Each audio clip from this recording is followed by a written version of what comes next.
Estamos conversando con Jorge Valero, embajador de Venezuela ante los organismos de Naciones Unidas en Ginebra.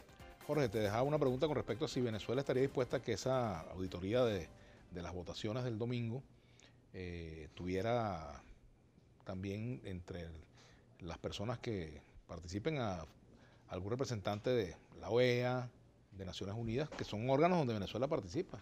Sí, hasta ahora pienso que un espacio importante de facilitación del diálogo es el expresidente Zapatero y los expresidentes y el presidente Danilo de República Dominicana, que por cierto el gobierno dominicano ha ofrecido sus territorios, su hermoso territorio para que ahí se lleve adelante el diálogo político. E incluso los últimos diálogos que se realizó allí en República Dominicana se combinó por ambas partes en que se ampliara la facilitación con varios países de América Latina. Entonces, creo que ahí hay digamos así, un semillero para que nos ayuden, es decir, que faciliten, cooperen con los venezolanos, porque al final somos los venezolanos del gobierno y de la oposición los que tenemos que determinar el futuro de nuestro país sin interferencias externas. Nosotros somos, por lo menos creo que somos o podemos alcanzar un grado de madurez política como para que podamos dialogar y dialogar en términos, yo diría, racionales. Es decir, la negociación racional, el diálogo racional es muy importante porque es el único camino para encontrar puntos de entendimiento. Bueno, uno de los puntos que la oposición ha planteado es que mientras no se clarifiquen todos estos asuntos pendientes de este proceso, no va a haber diálogo. Y uno de los temas es precisamente el de lograr un sistema electoral justo, equitativo, transparente, sí, el sistema es lo que ellos electoral, reclaman. Entonces, por eso te planteaba que si aceptaría Venezuela la presencia de funcionarios de la OEA, Naciones Unidas, en esa tú comprenderás, auditoría. Vladimir, que mi competencia es fundamentalmente diplomática e incluso circunscrita a Ginebra, a los organismos internacionales. Lo sé muy bien. De modo que no me atrevería yo a emitir opinión sobre un asunto que ya es decisión de alta política, que compete a las altas autoridades.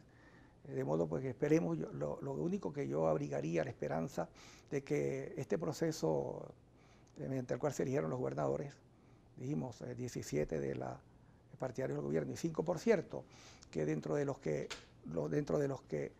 perdieron las elecciones estuvo un prominente líder de las fuerzas del chavismo, me refiero al Arias Cárdenas, que no obtuvo una victoria, ¿no? Y también desafortunadamente mi gran amigo y tuyo, Aristóbulo Istúriz, que era para mí un gran candidato, un gran venezolano y una persona que reúne todas las dignidades y que merecía haber obtenido el respaldo del pueblo de Anzoátegui. Sin embargo, ambos desafortunadamente no obtuvieron la victoria, pero tuvieron la nobleza de reconocer, y no se trata de líderes cualquiera, te repito, se trata de alguien como Arias Cárdenas, que fue uno de los comandantes de la insurgencia que comandó nuestro líder histórico Hugo Chávez Frías, y una de las personalidades más importantes del chavismo a nivel nacional.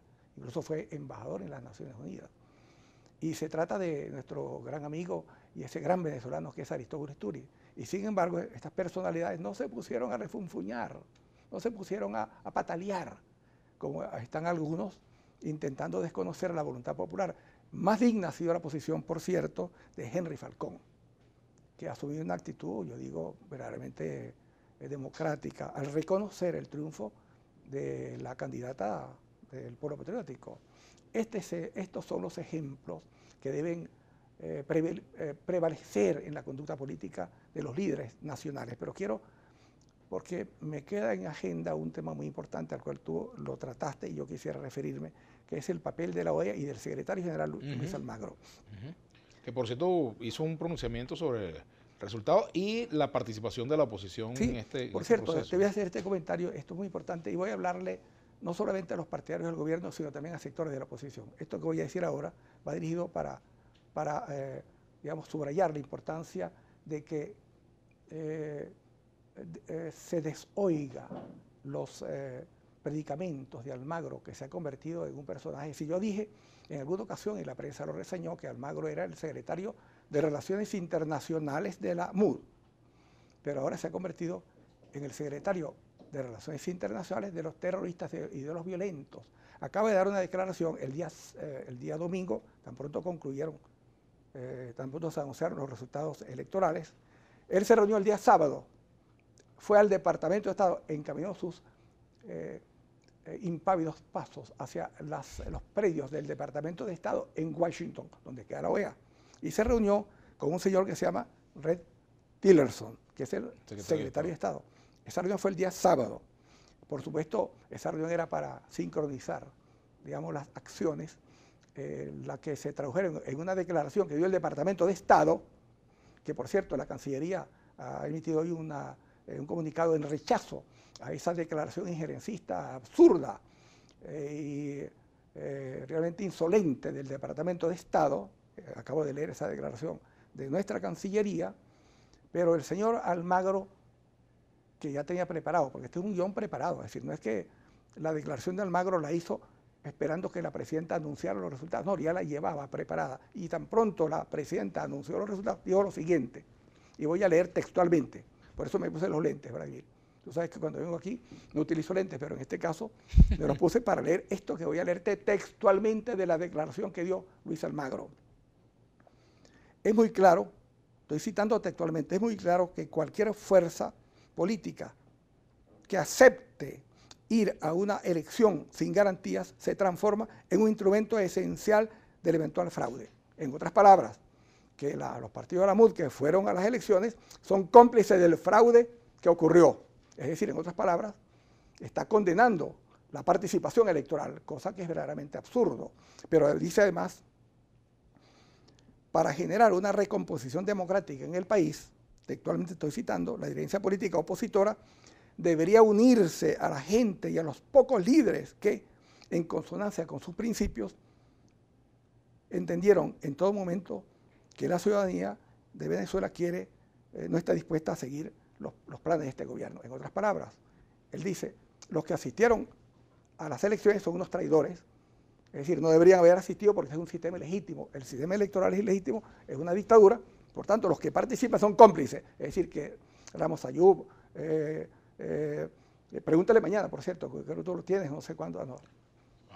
Lo tienes tú como entrevistado, no sé si mañana o pasado mañana, o ya lo entrevistaste, pero en todo caso pregúntale a los líderes qué opinan de esta declaración de Almagro que los acusa de prácticamente traidores a la democracia, de traidores por haber participado, y a UPA, a otros supuestos líderes, dice que son la minoría. En otras palabras, Almagro se ha convertido en una especie de guarimbero internacional, es decir, está alentando, promoviendo la violencia y el terrorismo en Venezuela.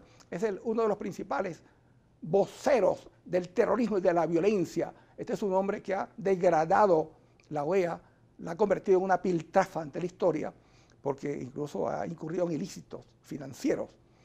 Hace pocos meses atrás, 2 o 3 meses atrás, creó una comisión encabezada por Luis Moreno Campo, es fiscal de la Corte Penal Internacional, para hacer un supuesto expediente en contra del gobierno bolivariano que sería llevado a las instancias de la Corte Penal Internacional. Pero esto lo hizo mi querido hermano, mi querido amigo Vladimir, sin autorización, es decir, sin el aval del Consejo Permanente. De modo que este es un hombre que está incurriendo en hechos delictivos. Tenemos que hacer la pausa. Si la OEA fuera seria, estos deberían haberlo destituido por practicar ilícitos, por utilizar los recursos de las naciones de la OEA en forma ilegítima y en forma, obviamente, completamente irregular. Tenemos que hacer una pausa. Al regreso me gustaría hablar un poco sobre las sanciones, Jorge, las sanciones a Venezuela. ¿Qué está haciendo la diplomacia venezolana para evitar, por ejemplo, sanciones en el caso de la Unión Europea y para tratar de que se retiren las que ya han sido aprobadas por Estados Unidos? Vamos a hacer la pausa y ya regresamos.